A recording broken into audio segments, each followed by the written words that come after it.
In a confrontation unwilling to kill her opponent, Sora pulls out a necklace hoping to exchange it for forgiveness and friendship.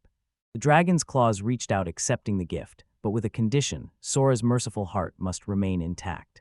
When the two sides touched each other, a giant pillar of fire enveloped the giant monster, leaving Sora completely confused as to what was going on. He turned to his companion, muttering that he didn't understand why this time was different from when he signed the contract. The necklace wrapped tightly around the neck of a slimmer figure, officially sealing the deal. When the fire gradually died down, Sora lowered his hand and stopped covering his eyes when he was stunned to realize something unbelievable. When Sora looked up, a woman of radiant fire met his gaze, vowing to become his strength. At that moment some time ago in the royal palace, news of the failure of the summoning ritual flooded in, causing the atmosphere to become tense and skeptical. The angry king slammed his staff on the ground, demanding an explanation. A hero summoned from another world should have possessed power on par with a monster lord, but among the group of people from another world, Sora had no special skills, only possessing basic alchemy magic. The young student could not deny this, but justified himself by saying that they were the ones who forced him to participate in the summoning ritual. Knowing clearly that the situation was unfavorable, Sora silently researched his skills and discovered a series of secondary skills such as identification, construction, synthesis, transformation, and extraction. Sora tested his first skill, examining each companion around him. Their names and skills appear one after another. Akira possesses heroic skills. Kanji is the god of destruction and always taunts him Nana. The witch stands next to her, smiling crookedly. As for Mai, a saint, she mocks Sora for not having any special or useful skills, despite trying to explain that in alchemy there are many useful skills. But Akira's loud call interrupted him, criticizing that Sora, who was weak and had no special skills, could not join this powerful group and would only hinder the team's coordination. Pushed into a weak position, Sora tried to justify, but before he could say anything, a strong kick from Kanji landed. Kanji stomped on Sora like a worm, not worth it. When the hero suggested that it would be best to call the weak to drag the group down. This was harmful to everyone. They had the idea of throwing him out of the castle completely. The king thought but then asserted that it would still be disastrous if they arbitrarily threw away those who were different. While chatting with the servants, the king gave orders, saying that they no longer needed the teenager. The servant understood, immediately acted, and the crystal in his hand began to glow. He intended to exile Sora to the monster forest, leaving him to die helplessly. But at that moment, he was suddenly lifted off the ground. The confused boy wondered what was going on but could do nothing. The cosmic vortex from above began to engulf him. He looked at Akira, who now spoke up, explaining that 3 men had been summoned to accompany the 2 women. In other words, there is one extra person, and you should learn to feel the situation. Sora couldn't believe his ears when he heard that he was about to die for such an unbelievably stupid reason. And then in the blink of an eye, he disappeared, swept away in a blinding flash of light. His cries of disbelief echoed throughout the monster forest, where giant creatures roamed everywhere. He coughed and fell down from the sudden displacement, wondering why he had to endure all of this when he didn't want to be summoned from his world. Finally, after a while, he had a chance to look around, finding himself in a strange forest. He wondered if he had really been teleported here. In the sky, a giant creature flew, clearly not an ordinary bird. His heart was confused, and then he remembered the words of the palace servant, understanding that he had been banished to this place. But around him, there was nothing but darkness and terrifying silence. The boy repeatedly tried to summon the status window, but failed. In a moment of despair, he tried to calm down. He wanted to find power from alchemy. As his eyes were glued to the screen, a giant monster, resembling a rooster, suddenly appeared from behind. Appraisal skills quickly confirmed it was a cockatrice. Immediately, the forest echoed with screams and hisses of terror as the beast chased after him, who was hastily fleeing. He still couldn't understand why such a creature was here when the enemy attacked. A powerful blow shattered the ground beneath his feet, throwing him into the air and then onto the ground, sending him flying like an arrow. He slammed into the ground, groaning in pain as he struggled to stand, but things were about to go from bad to way worse. Sora tried to think of a way to escape when a roar echoed throughout the forest, causing the ground to shake. Sora raised his head. He saw a beast flying in the sky. The beast swooped down and grabbed the cockatrice with its sharp claws. According to his appraisal skills, it was an angry wyvern, the same monster that had flown past when he first arrived here. Determined to find a way out of the dangerous situation, Sora stepped back while the two monsters fought fiercely.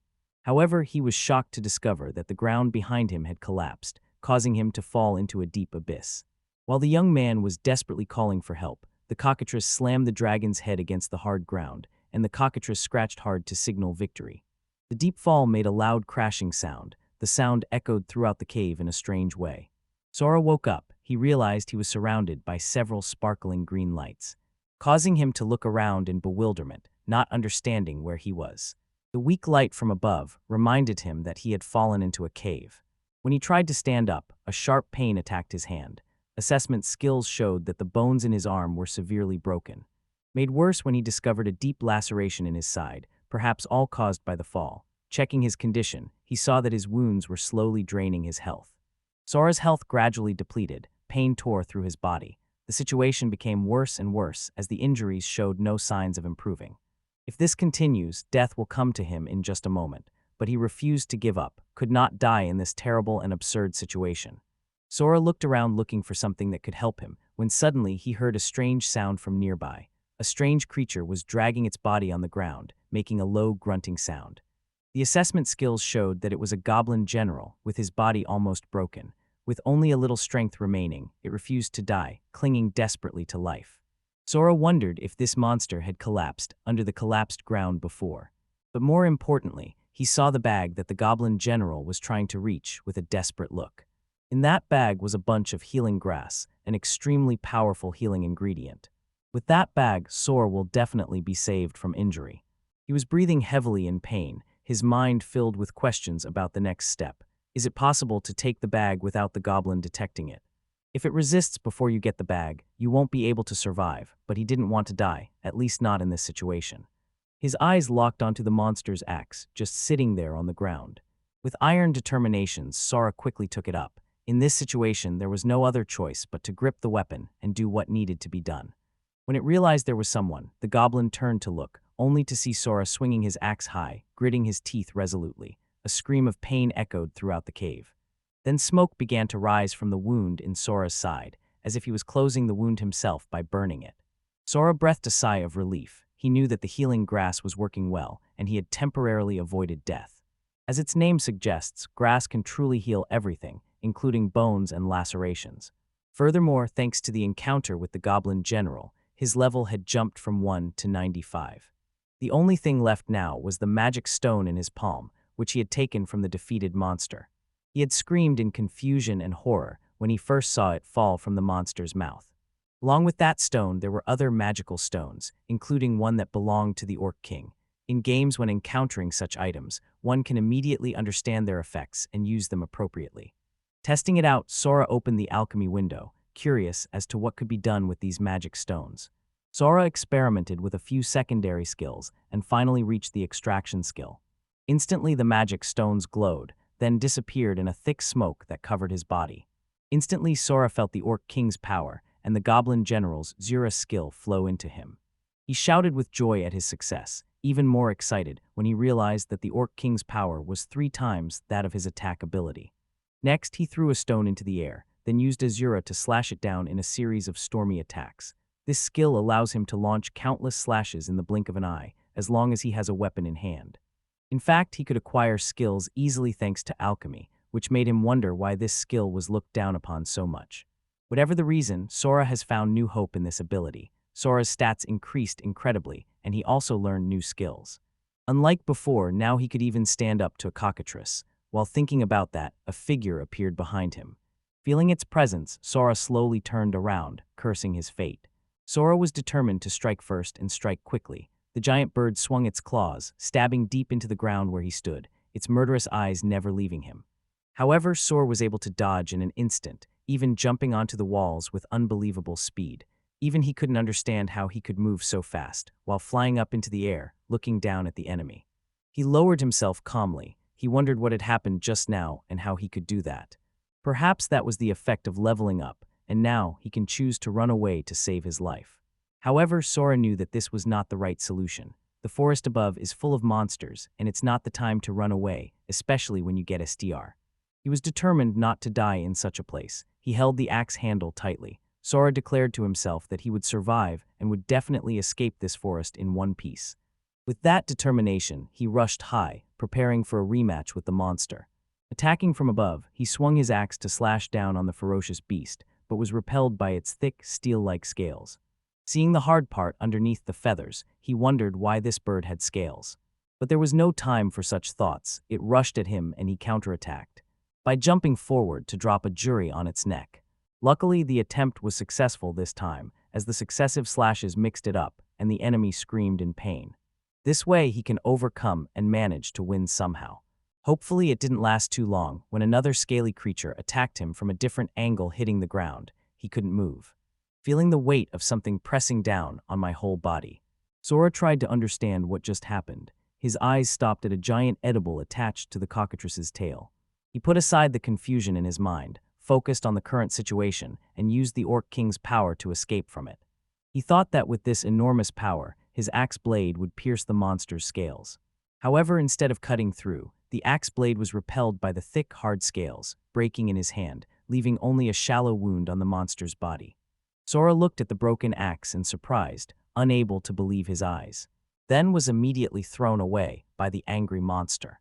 As Sora tried to take the opportunity and stand up, the surrounding air suddenly moved in a strange way. The cockatrice let out a loud scream and flapped its wings, using the storm wind to knock Sora away. The blade of the wind suction skill tore into the young man's body, despite his desperate defense. The situation quickly deteriorated. The narrow road left no place to hide. Sora had no choice but to rush towards the wall and jump to the ground, using recovery grass to heal his wounds. However, he couldn't keep taking the beating. Step back to preserve your health, but if you use the old method, you will only make yourself an easy target. Therefore, fighting in open spaces is the best choice. The beast roared, chasing him, its roar echoing throughout the cave. Even though the wound was healed with the healing grass. But if you don't have a weapon in hand, using Azure is no longer an option. While thinking about finding another way to cope, Sora suddenly discovered an area glowing with a dim blue light. He stood still, his eyes wide open and surprised when he saw bright blue crystals covering a corner of the cave. The stones on the walls and ceiling of the cave emit light, making him wonder if that was the blue light he saw when he woke up earlier. Looking closely, he realized it was mithril ore, a legendary mineral. This type of mithril ore far exceeds the hardness and toughness of ordinary steel. Causing Sora to suddenly come up with a crazy idea, Sora recalled its tough properties. He thought of using it as a material, combining it with alchemy to create a new powerful weapon for himself. His thoughts were interrupted when the scream of the cockatrice rang out from nearby. It was almost there. With no time left, Sora had to work quickly. The alchemist jams his hands deep into the ore, and they start melting like crazy thanks to his liquefaction skill. He hastily began to oxidize the material, thinking that this time the weapon would have the same size as before, but tempered to be harder and faster than anything. The cockatrice let out one last roar, and Sora began forging his weapon, envisioning something unbreakable. Sora concentrated with all his might, yearning for the sword to appear faster, a weapon capable of defeating the enemy before him. Finally, he aimed correctly, while the sword gradually took shape from hilt to blade. When the weapon is complete, he screamed, combining his enormous strength with Azura's. Sora swung his new sword and sliced that monster wide open, totally dominating his very first match. Both warriors fell to the ground, one lifeless. Sora couldn't move or find his strength. Sora checked the situation and realized that his MP was depleted after he used too many skills continuously. This is truly dangerous in combat, and he promises to be more cautious when touching his creations in the future. Sora looked back on his achievements with satisfaction. He realized that the alchemy skill was not a useless skill like others thought. In fact, it was alchemy that saved his life, proving to be absolutely valuable even in combat, as clearly demonstrated by the monster's corpse lying behind him. This proves that his skills are not useless and that there is still hope for him. With that thought, Sora looked up at the sky filled with new determination. He told himself and everyone that he would escape this forest alive. As he uttered those words, a silhouette of a dragon flew past in the sky. 3 weeks have passed since Sora was abandoned and arrived in the monster forest. From there, he learned that scary monsters are always lurking, waiting for their next prey. And this forest is also full of dangerous poisonous plants that grow luxuriously and spread everywhere. Sora still has no clue about the true size of this forest, nor does he know whether he can escape from here or not. Luckily, he was able to raise his level despite all the difficulties, thanks to killing many monsters and gaining experience points each time. Today, he went out hunting again, holding the bow and arrow he had crafted himself, aiming at a defenseless apricot-digging pig. The arrow flew straight, piercing the thick skin of the pig, causing the pig to fall in just one blow. His new weapon proved useful, effectively expanding his hunting range. Having grown accustomed to life in the forest, Sora brought the pigskin near the stream where he camped, washing away the fat and oil in it using his liquefaction skill. Then he confidently shook them out of the water. Sora combines molecules to create the final product. He smiled with satisfaction as he looked at the tanned peach and apricot pigskin in his hand. Coming out of the water, he thanked Alchemy, realizing that no one could process leather so easily. Using his construction skills that only required his feet, he summoned a steel bar from the ground, then used it to hang the skin. While thinking about how to prepare the meat, he initially planned to dry everything he collected, but perhaps trying new flavors wouldn't be a bad idea. Thinking for a while, he decided to try some right now. He quickly turned on the fire and prepared the frying pan over the flickering flame. Sora used his dismantling skills to marinate the apricot pork, cut it into thin pieces, and place them on the pan. He added a bit of shine and sweetness from the southern fruits he had just picked nearby. Finally, sprinkle a little rock salt on top of the meat. Under the burning fire, he cooked the dish to perfection, made a plate without looking. Then he placed the apricot pork teriyaki on it, covered with a layer of delicious fruit sauce. He clasped his hands together, thanked the meal, and eagerly enjoyed it. As soon as he ate, he cried out in excitement because the food was so delicious.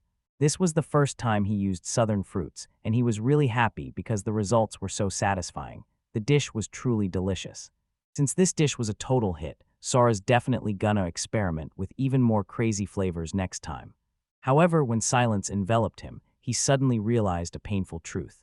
I've been talking to myself too much. Something he didn't realize at first because he was so desperate, he only did it to survive each day. But now, when he was able to survive in this forest, he had to face the fact that he was completely alone. He had no one to talk to, only food or enemies around. At that moment, he heard a strange noise. He quickly turned around and realized something was running across the river. He wondered the cause of that noise. It felt like there was a fight going on somewhere in the forest. Then he saw a magical slime, jumping in fear and running away, chased by a pack of wolves. Sora stood from above looking down at that pitiful scene. Even though he didn't need to check the information, he still knew what was going on. Sora immediately recognized the slime as a weak monster, and the wolves that chased it were not strongmen either. However, as usual, one slime cannot fight against an entire pack of wolves. The slime jumped forward, rushing towards the tree where Sora was standing. The slime's tearful eyes looked at him, as if asking for help. For the first time in a long time, he felt something in his heart move. Even though it looked weak, it was still a monster after all, and he had no reason to interfere in this matter. However, when he saw that scene, he could not stand still and watch. He jumped down, placing himself between the slime and the wolves. He felt he could not ignore this bullying. Sora couldn't just stand by and watch. He took down the first wolf. The slime lump in relief, while the other beast growled at the human as he attacked another one. The remaining two circled behind him and rushed in, if knowing they could use their comrades as a distraction. Luckily, he's too good not to fall for such tactics, and instead cuts them all in half. Having said that, he felt that something was wrong because this creature's coordination was too good. When he looked towards the trees, the commander wolf appeared. As expected, it was using the resonant skill. After Sora chose the target, he immediately rushed in, using Usura to finish it off in the blink of an eye. Immediately the battle ended. The wolf commander's magic stone was thrown out of his body. The remaining wolves saw their leader's defeat and fled in panic. Finally, he had a chance to check on the slime's condition, feeding it some healing grass to heal its wounds. As the slime chewed the grass, the young man realized that life alone must be very dangerous, but he also secretly felt the loneliness in it. He's got zero room to talk about anyone else. Sora received the wolf commander's resonance skill. He observed it more closely and discovered that it could strengthen his teammates and synchronize them with himself. However, his vague understanding made him scream in frustration because he had no one to use it on. Sora fell to the ground alone. He felt hopeless and abandoned the slime, panicking and not knowing what to do. In that moment, Sora longed to have someone by his side. At that moment, Sora heard a small noise from his body, and he saw the slime clinging to his shoulder, gently patting his head as if to comfort him. The monster slammed onto the ground to grab his focus and then started circling him like he was prey. He couldn't believe what was happening, doubting if they were really trying to comfort him. His guests made the slimy child smile from ear to ear and jump with joy. Meanwhile, he could not control his tears, moved by the sincere actions of others. He apologized for being emotional. He didn't expect to be able to shed tears just because he had the opportunity to talk to someone. Putting his hand on his chest, he felt a flutter. The slime grinned again and patted its chest, basically telling him he could totally rely on it. Sora suddenly had an idea and suggested they become companions. He said that the skill from earlier could also help them become stronger. Using the resonance skill, the two connected to each other, waiting for something to happen. However, nothing happened. Confused by the situation, he checked the status window and discovered a fake sub-skill that had been trained, which needed to be activated. Following the instructions, a vow necklace suddenly appeared between his hands, automatically wrapping around the slimy creature's neck. The vow necklace quickly sank deep into the slime's loose body, melting in a matter of seconds. A little cloud popped up over its head, and a notification window showed it was finally part of Sora's squad. However, he couldn't help but feel a little disappointed that the creature was so weak, even though it had survived alone for so long. Since they were officially teammates now, Sora figured it was time to give it a name. Because the slime kept repeating Mayu, he decided to call it Mayu, making it extremely happy. From that moment on, Sora trusted Miu and its new life as a companion. A moment later, when Sora dropped the mushroom basket, Sora rushed to ask the slime if it ate any poisonous mushrooms nearby, and seeing Mew chewing, he just nodded. Sora hurriedly opened Ryu's mouth, desperate to save it before it died. However, things did not go as he expected. His appraisal skills showed that the slime was not poisoned, but simply received poison resistance from this thoughtless and reckless action. He realized that Mew must have gotten that ability from eating poisonous mushrooms. It turns out the slime's special gluttony skill is what lets him turn everything he eats into his own crazy power. The fact that it is not harmed by eating toxic food proves that there is nothing that it cannot eat. However, this is too strong an ability, especially considering the dangerous ecology of this forest. Upon realizing that, Sora felt he may have underestimated his new companion's abilities. Mew suddenly jumped high, chasing a wolf, appearing right on top of it, and suddenly increasing her body weight. Mayu crushed the beast to the ground. Now there is no problem dealing with the creatures that once hunted them.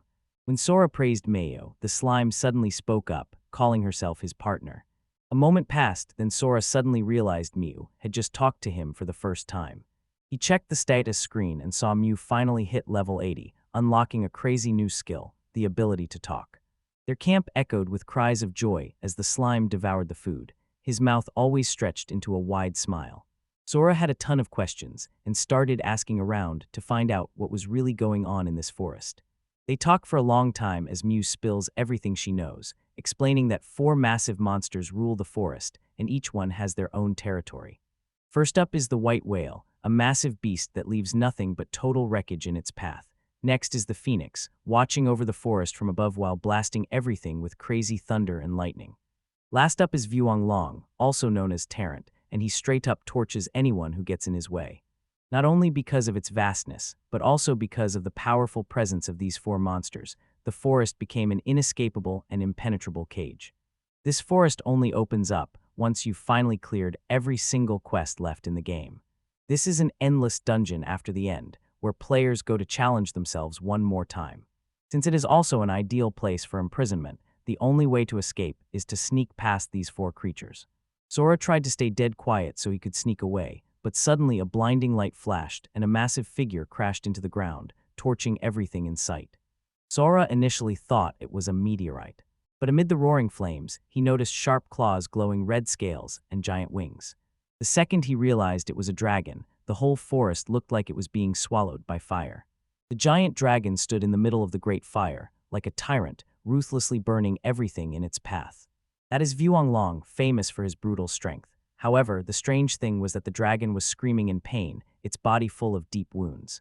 When the forest erupted in fierce flames, its power caused everything around it to be blown away. Mayu screamed from the heat, and Sora quickly told it to hide under his hood, because getting closer to the center would only burn them harder. The fire could swallow the entire forest in its fiery embrace. Dragon that Sora saw before was now in the middle of a great fire collapsing to the ground. He found the dragon and confirmed that it was King Long Tarrant. It was lying weak on the ground, its body tattered. He checked the status window and saw the monster was a total wreck, covered in so many deadly wounds it looked like a walking war zone. The dragon was also covered in frostbite, so it definitely just got out of a massive fight. Sora suddenly realized perhaps this was a warrior who could hurt Wang Long and cause frostbite. At that moment, the dragon stood up and spoke in human language, asking who was there. It let out a massive roar and blasted a huge wave of fire everywhere. Sora just had time to use his construction skills, creating a wall from the ground to stop the fire. The dragon was surprised, not understanding why magic was used, especially a skill that could quench its heat. Even more surprising that magic was performed by a human, a race that was not allowed to exist in this forest. When asked to speak, Sora raised his hand, affirming that he had no malice and simply came to check, after seeing the dragon fall from the sky. Vuong Long told them straight up that he's not looking for a fight as long as they can just talk things out. However, its injuries came from a battle with the Wolf King, which ended with the Cold Alpha's victory. The dragon challenged, trying to defend another creature that had trespassed into its territory. This surprised Sora. He did not expect that the infamous tyrant would take the trouble to protect another creature. With that surprise, the dragon called out to him, stood up in a severely injured state, and asked for help, in exchange for an explanation of the battle. Remembering the skill that stopped the fire before, it judged Sora to be a strong warrior, worthy of being the steed of the authorities. The dragon stood before death and asked Sora to protect the peace of the forest. Disappears, the forest will fall into chaos. However, Sora affirmed that it was not what anyone wanted. The dragon only cares about the forest, determined that it will be okay. At the same time, the dragon expressed his intention to entrust his territory to humans. Sora apologized, and he stated that he couldn't give an answer right away. Even Mayu couldn't understand, so he emphasized and repeated his goal to first leave this forest. For that reason, Sora once thought about defeating the dragon, but then he realized that it was actually merciful enough to care about other creatures. With those words, Sora raised his hand to invite Wang Long to join his team, becoming a part of them normally. This was an absurd proposal when the dragon was almost on the brink of death. Sora, with the ability of an alchemist, creates a vow bracelet. And Sora explains his ability, an ability that can strengthen those with whom he makes a contract. He did not want to let the dragon die in his protection, so he promised to save its life once he swore to accompany him. However, if the dragon refuses, Sora still vows to protect its only wish. This surprised the dragon, and with curiosity about this person, it agreed to the offer, but on the condition that Sora must not forget his kind heart. With that oath, the flame dragon Lindworm agreed to give Sora his power. Sora smiled at it, introducing himself and his companion Mayu. He raised the vow ring, saying that this was the commitment between them. Vuong Long immediately accepted it, with no intention of going back on his oath. When it held the bracelet, the whole area suddenly exploded into a giant column of fire, engulfing the monster and surprising both of them. Sora was confused and asked if this was how he and Mayu made their contract. At that moment, another figure appeared from the flames, a woman, human in appearance. She looked at Sora with sharp observation eyes. The pillar of fire finally subsided, revealing a woman still covered in her own flames, but wearing a familiar accessory around her neck. Sora was completely stunned by the woman's sudden appearance. While she also looked at herself in surprise, wondering what had just happened, she moved her arms and legs, carefully observing her unfamiliar figure. Neither of them could have imagined that she would transform into a human, and saw a guess that it must be thanks to her skills.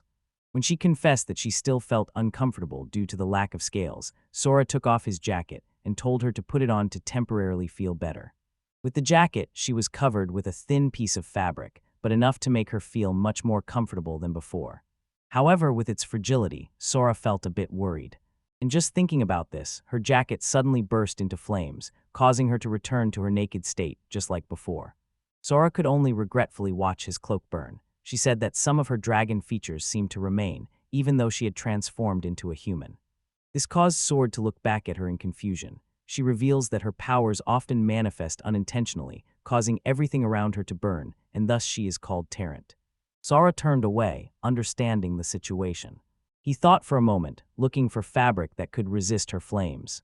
Sora looked around. He saw the trees were still burning from when she appeared and wondered if he could use them. Tarrant was uncertain, as humans had no resistance to fire, but he was determined not to give up. He asked her to look at him, then said that even if he had to face the dragon's wrath, if he used wood that had not yet burned to ashes, it could still be used.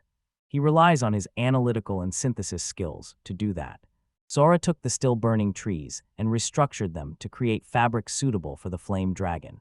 With the result being a completely new outfit, he placed it on Mayu, waiting for its new owner. Proud of his work, Sora told Terrant to try it out, and she was amazed at his strength. She couldn't believe that he could turn burnt wood into such a perfect item. She realized people's magical abilities.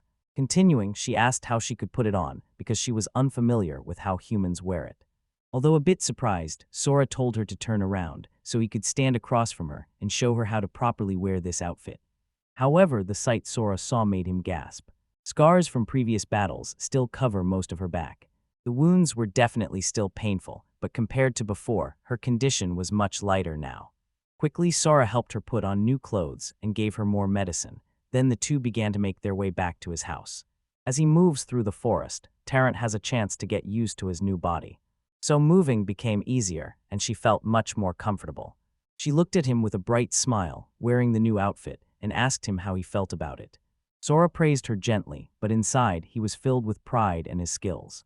However, as he continued his journey, he suddenly became thoughtful, and his expression became thoughtful. He noticed that the name Terrant no longer seemed to suit her. After some thought, he suggested changing her name to Leica to better suit her new appearance. After a little consideration, Leica quickly agreed, smiled brightly, and happily accepted the new name, feeling it was truly perfect for her. At the same time, Sora suddenly remembered her injuries and wondered if King Wolf was really that strong. Leica could not deny that Fenrir's power must be recognized. With its cold control, it can freeze everything in sight. Fenrir, the Frost Wolf, surpasses her even in physical strength. While they do not cause chaos with their powers, they simply hate anyone who enters their territory, including those who accidentally enter it. In general, approaching Fenrir's territory is an act of madness, and the creatures generally stay away from each other. Now, however, a wind of change is blowing, pushing them into an inevitable confrontation. Leica looked at Sora, her eyes full of thought, and told him that this whole forest once belonged to her. However, when the White Whale, Phoenix, and Wolf King arrived, the forest was divided into 4 territories. Each territory is for a powerful monster. It pained Leica to say that there was now a 5th entity, disturbing that balance of power. As many creatures in the forest were petrified by the presence of the 5th entity, many flocked to the Wolf King's territory. Sora didn't want to think about the implications of this, but the dragon girl only confirmed his fears, that he was the 5th entity she was talking about. The 3 of them continued their journey through the forest with Leica as their guide, while Sora's mind was filled with questions. He wondered what his strength must be to be considered the 5th lord of this forest. Sora couldn't understand why anyone would consider him something scary. Leica stopped walking. She turned around and introduced the 2 of them to the magical wooden walls that Sora created. They were just looking at the wooden fences surrounding his shelter, extremely ordinary items. However, the great Dragon King believes that it is a sophisticated technology designed by Sora to repel monsters. The dragon girl spoke with a very serious expression, making Sora feel like he was facing chess pieces in her hands. He opened the fence gate and invited them inside. Lucy looked around, unable to help but admire the strangeness of this place. Every man-made structure around this area makes Leica feel strange. She looked at the shelves and thought that this might be Sora's nesting place, even though it was actually just a storage area. Sora led her to the door to introduce her living space. The girl didn't understand because she had never seen a door, so to her, it was just an ordinary wall. Sora opened the door, showing her inside with all the furniture, the kitchen, and the bed. Everything was new and strange to Leica. It felt like she had just entered a completely different world, and she was as happy as a child going to Disneyland for the first time. Sora told her to take a bath so she could treat her back injury more carefully. Sora asked Mayu to help Leica in the bathroom, and he was alone in the kitchen. He took frozen meat from the refrigerator and cut it into small pieces. While working, he constantly bemoaned his bad luck, being tied to a skill he considered useless, only to become so powerful that he accidentally disrupted the entire ecosystem of the company, Monster Forest. Felt guilty, he thought he was responsible for Leica's injuries. After that, Leica tried the dish that Sora prepared and was extremely surprised by the different, strange, and enchanting flavor. Compared to her daily meals, even if it's just pork, Sora reveals that his secret ingredient is salt. Sora took out a jar of rock salt that he created using alchemy. He boasted to Lucy that he had a store full of salt. Lucy was curious. She tasted it right from the jar and put such a large amount in her mouth that she coughed and choked trying to swallow, but couldn't. Sora and Mayu rushed to get water to help her. After the situation stabilized, the three sat down on the sofa in the living room area. Lucy felt the comfort of the chair and couldn't help but marvel at the ingenuity of humans when they could make such magical tools and powders. Suddenly, Sora bowed his head, his eyes filled with guilt, and he apologized for being the cause of the wound on her back and for disturbing the order of the forest. Sora was still continuing to list his mistakes when the dragon girl suddenly hugged him. She says that even though he made a mistake, she still admires him for being powerful enough to disrupt their entire ecosystem. She went on to share that he opened her eyes to human capabilities, with humility and compassion, which made up for all that had happened.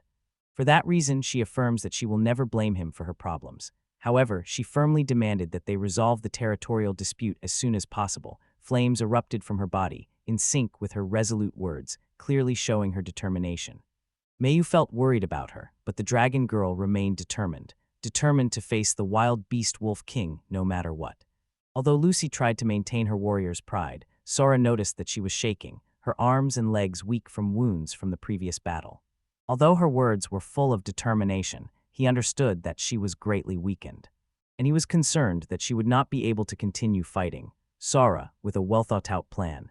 Sora says that stopping the Wolf King is not her duty alone, but that of all creatures in the forest. He affirmed that it was also his responsibility, and he would not let her face it alone. He stood up, his eyes filled with determination, and said that he wanted to combine his strength with hers. His words moved Lucy so much that she almost shed tears, feeling Sora's devotion and determination. Lucy thought for a moment and said she would need Sora's help, and the two left the cave, ready to face their enemies. Although he was worried that Lucy had not yet fully recovered, Sora found her firmly insisting that she felt fine. He checked his condition again and realized that his health had completely recovered. Mew also went with them. The three of them entered the forest together. Sora begins to raise the idea that they need to have a strategy before entering the Wolf King's territory. However, this offer made Lucy unhappy. She bluntly replied that she often rushes into battle without any planning. Sora continues to assert that planning before fighting is the best way to win, which makes Lucy even more frustrated. However, Sora remained determined not to change his mind. Finally, she saw the seriousness in his eyes and felt guilty, immediately apologizing for opposing him before. Sora smiled softly and said it was okay. He really liked seeing her sincere side. His words made Lucy's heart flutter. Her face turned red. She couldn't look straight at him. Meanwhile, Sora innocently didn't understand, asking Mayo if he did something wrong to make her uncomfortable. They continued their journey to the river, the boundary between Lucy's territory and the Wolf Kingdom. Lucy reminds her teammates to always be vigilant, because from now on, everything can change.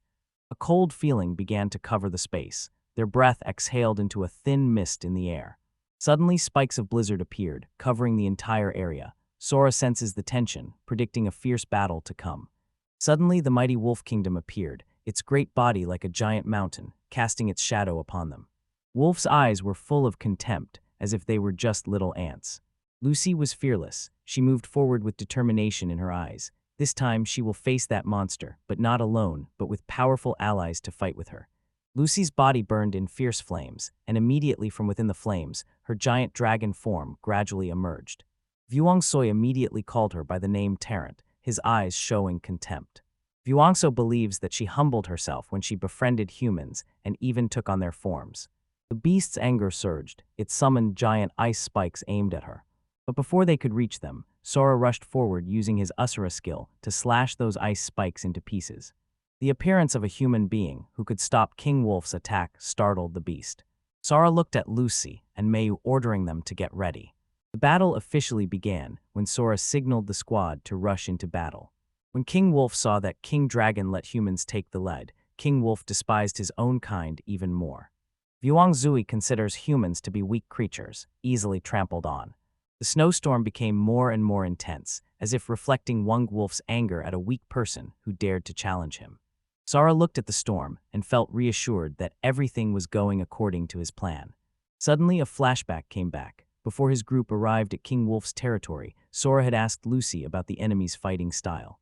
With a serious expression, Lucy was about to give an explanation that made Sora look forward to it. When Lucy admitted that she had no information about King Wolf's fighting style, Sora couldn't help but be surprised. She explains that the monster's control over the cold weather caused her to be unable to see anything during the previous match. Hearing that, Sora immediately realized the solution. They need to clear the snowstorm with Lucy's fire powers. Returning to the present, Lucy uses her powerful fire to burn the surrounding space, causing the snow to melt into steam. Wang Su's surprise felt curious when he saw her using her intelligence in battle. However, soon after, the combination of cold and heat caused all the snow to quickly disappear. Zui no longer had patience, immediately rushed to attack, scratching the wound on Lucy's back, causing the wound to widen. Sora quickly ordered her to fly up, preparing to face the next attack. The wolf attacked Lucy again before she could fly. Lucy comments on her opponent's speed, but Sora reassures her not to worry as there is no blizzard, meaning she still has a chance to. The wolf continued to attack Lucy. Although they were able to get hit, they were unable to cause serious injury. Sora carefully observed the wolf's movements. He realized the wolf was aiming for Lucy's blind spot. In response, he summoned walls of earth, pushing the wolf away from Lucy. His intervention angered the wolf. Sora immediately ordered Mew to take action. The sesame rope stretched and wrapped around the Wolf King's entire body. The wolf tried to freeze its surroundings to counterattack, but they realized that nothing happened. Sora asks if they wonder why their powers aren't activating. He explains to the animals that Mayu ate a mountain of salt until its body transformed into a high concentration of salt, making it difficult for the water in its body to freeze. Lucy pinned the wolf to the ground. While they were motionless, the Dragon King told the animals that it was time for her to settle accounts. In human form, she declared this to be revenge. The surroundings exploded with power from their confrontation. Mayu turned back to Sora, who was proud of his performance. He praised, "Good job." He told Mayu not to worry about Lucy. He was confident that their dragon friend would win. The confrontation between the wolf and the dragon continues. The wolf told the Dragon King that she could not be his opponent. Suddenly, Lucy rushed into attack, causing the wolf extreme pain. She says she can't beat it, but only when she's alone. She screams that they will win together, confront them. The ground beneath their feet suddenly collapsed, and Lucy realized that they were fighting on a glacier. Both warriors fell into the water. Gradually lost consciousness. Under the water, they sink into despair, realizing that their notion of strength from solitude has been broken. They waited for the Dragon King to end their fate, surrendering and accepting their fate. They look back and remember everything they ever wanted to live peacefully alone. The dragon brought the wolf's body to the surface with him. The animals were surprised and asked why she saved them, and Lucy replies that Sora told her to do so. Sora knelt down, head bowed towards the Wolf King. Sora apologizes for the fight and begs them to open a dialogue. He admitted that he was the fifth presence who caused chaos in the forest and apologized for causing trouble to them. Lucy returned to her human form, looked at the Wolf King, and said that having friends is the true way to become strong. Lucy advises them not to keep closing themselves off from others. Sora replied that he did not completely agree with her. He shared that he lived alone for a long time, and that experience brought advantages that people with many friends cannot understand. The Wolf King does not accept that they are the same, and the Wolf King asked to be spared his speeches, wishing to be killed immediately. Sora replied that he had no right to end their lives, as he respected their solitude, as he respected his own solitude. He promised to leave the forest so that everything could return to the way it was. Swore to the Wolf King that their solitude would be protected again. The Wolf King remembered how many times they fought endlessly just to protect their loneliness, but no one understood why. The Wolf King asked Sora why he made concessions when he didn't have to. Sora replied that he cannot trample on what others value. To prove his sincerity, he placed a bottle of medicine on the ground, hoping that they would use it before leaving. The Wolf King suddenly asked them to wait, causing the three of them to turn their heads, curious as to what they were about to say. The wolf cannot simply give up on someone. The Wolf King asked who understood their loneliness and asked Sora to take them with him.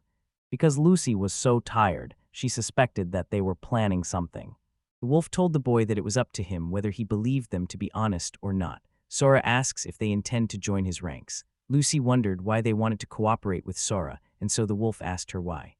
Lucy reveals that it's because they made a formal pact, agreeing to cooperate knowing this. The Wolf King volunteered to accept the same contract. The boy asked if they really wanted that because he didn't know if the contract could be broken or not. However, the wolf had no objections. Sora summoned the oath necklace. When the Wolf King reached out to receive it, they reflect on finally finding someone who truly understands them. When the wolf's claws touched the necklace, it was immediately covered in ice. Inside the ice was the form of a girl. Her eyes had just opened. The Wolf King broke the ice and now had a human body. She reflects on her hope of learning more about Sora in the future as an integral part of his life. Exile and Maya stood looking at the Wolf King, shocked to discover she was a girl. While looking at the still undressed Wolf King, Lucy's eyes quickly glanced towards Sora with jealousy. After transforming into a human, the Wolf King began moving towards Sora. She wants Sora, but Lucy quickly stops her and hastily orders Sora to create clothes for her. Sora immediately created a costume for Fenrir, the Wolf King, with a perfect design that fits like a glove. Lucy tells her that wearing clothes is normal for humans, so she needs to wear them all the time. Meanwhile, Sora has just finished making boots from the surrounding ice blocks. This both surprised and annoyed him because the clothes he created, which were not made from wolf ice, immediately froze when the girl put them on. The female wolf stepped into her new boots. Sora asked her if any clothes were too tight or too loose, and she replied that she enjoyed all of them. Lucy wants to know from Sora if they planned to take Fenrir with them, because she was still skeptical about Wolf Girl's motives and didn't feel comfortable with it. Fenrir asked them not to call her Fenrir, as that was not the name she had chosen. Lucy understood and sympathized because she had never agreed with her name. Sora thought for a moment and then asked if she wanted to be called Felis. Wolf Girl was silent for a moment, pondering the proposal. She felt the name calling to her and agreed to receive it. Mayu immediately called her Phallus, without a moment's hesitation. Wolf Girl was happy to see the little slime cheerfully congratulating her, and they quickly forged a close bond. Sora noticed that Lucy seemed uncomfortable accepting Phillies so easily, as if she didn't really want to get to know him. However, deep down in his heart, he felt it was his responsibility to shelter and protect her. He asked Wolf Girl about her injuries, but she replied that all wounds disappeared when she transformed into human form. This makes Sora wonder why Lucy's wound doesn't heal on its own. When Felis first transformed into a human, Sora told the girls that he would prepare a special treat to celebrate their new friend. Lucy was so excited that the doubts about Felis in her heart completely disappeared. The group continued to collect spices from the surrounding trees. Sora tells the girls that with the growing lineup, they need to add more spices and other ingredients. He promised that it would all be worth it to make their food more delicious. However, he wished they had more wheat and began teaching the girls about the grain. Phillies felt like he understood what he was saying and knew exactly where to find it. Phillies led the group to a plot of land with plants that looked like wheat. Sora looked closely and used his evaluation skills to check if they were what he was looking for. He was silent for a moment, causing Fellas to ask if they were the plants he had been looking for so long. Suddenly, Sora grabbed her hand, thanking her for bringing him rice. He told Lucy to be happy because he was about to make something she would love. Mayu was the most excited, dancing around for joy. The dragon girl asked if they had everything they needed. Sora replies that there is one more thing they need to find. Sora led the group to the edge of a cliff and pointed towards berries growing in a steep area on the side of the hill. Lucy volunteers to retrieve them, jumping down determined to help Sora, just like Felis. The dragon girl landed on a very steep area, almost falling, but still proud to have held the berries. However, the ground under her feet suddenly collapsed, causing her to fall. She was worried that if she transformed into a dragon, the berries would burn, so she didn't know what to do. Suddenly, a cold wind blew, and a ground made of ice appeared, stopping Lucy's fall, saving her from accident. The dragon girl realized that Fellas had just saved her, but was confused about how to express her thanks. The wolf girl explained that she only did so because she owed like a favor, but to the dragon girl, the action made her feel like she was humiliated. That night at the lair, Sora brought a home-cooked curry rice meal. When Phillies was absent, Sora told Leica and Mayu to eat first, and he would bring a plate of curry to the wolf girl out there. He found Fella sitting alone, and she couldn't help but be amazed by the unique dish Sora made, making her believe that he could do anything. Sora sat down next to her, enjoyed the food, and felt the wonderful taste after not eating curry for a long time. Although Phillies wasn't too surprised, she had to admit that the food was really delicious.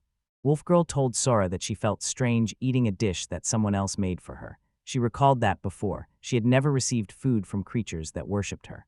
However, now the curry and the shirt he gave her have become so important to her that it cannot be explained. She cried she couldn't understand her feelings. Sora took out a handkerchief and gave it to her to wipe her tears.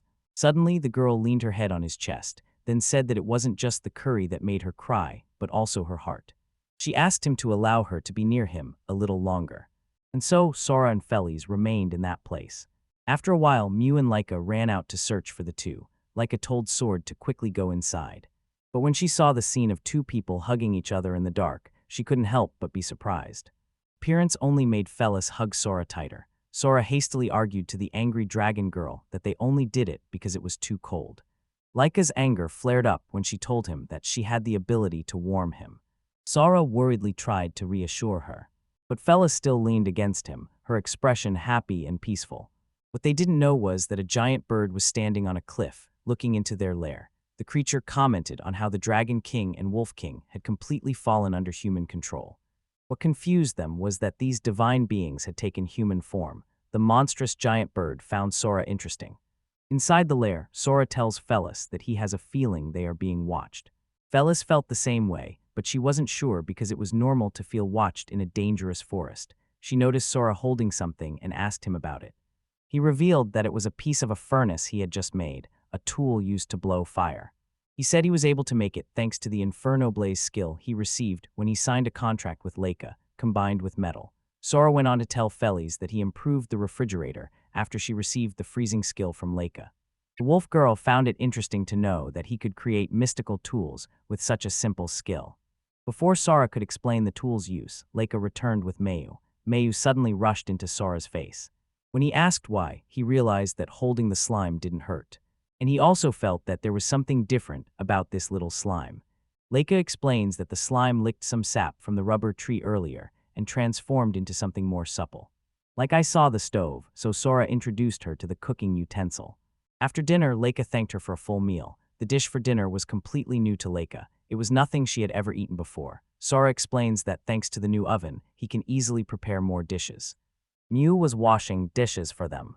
Sora started the meeting to discuss the next plan. He declared that he wanted to escape the forest and said it in a very serious tone that made the girls know that he really intended to do it. He recounts the story of being transported to the forest and only focusing on survival at first. But now, with two animals by his side, he longs to explore the outside world. Alice said she felt the same way after trying to escape the forest before.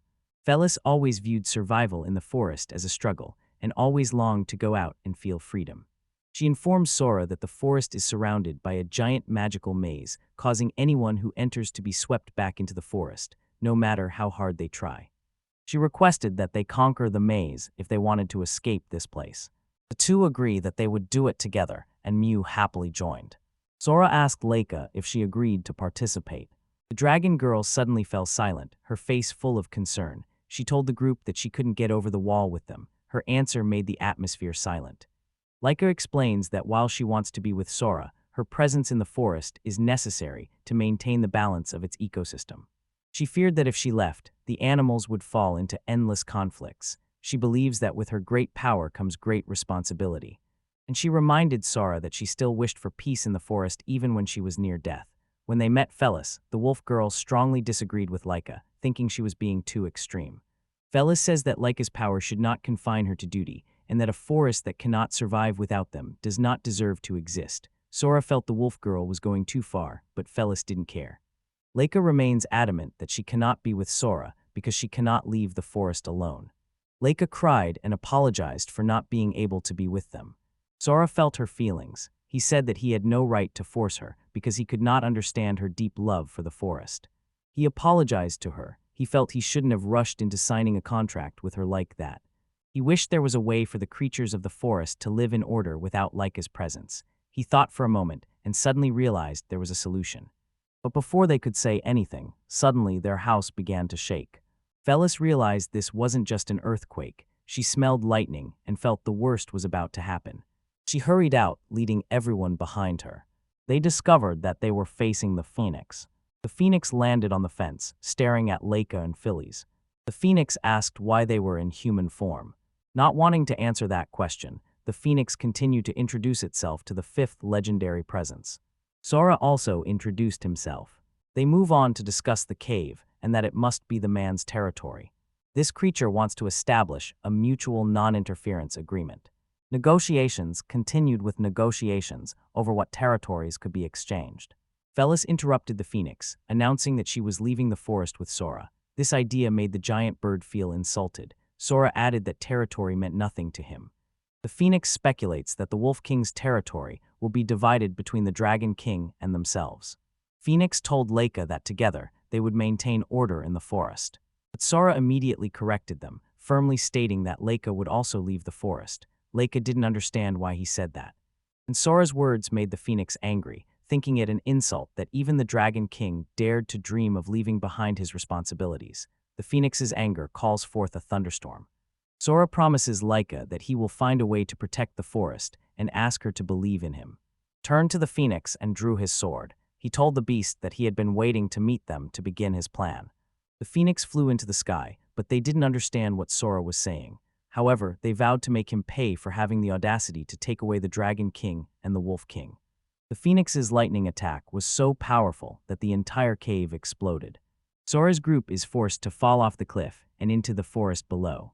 They saw the phoenix still flying high in the sky watching them. The creature warns that the worst is yet to come.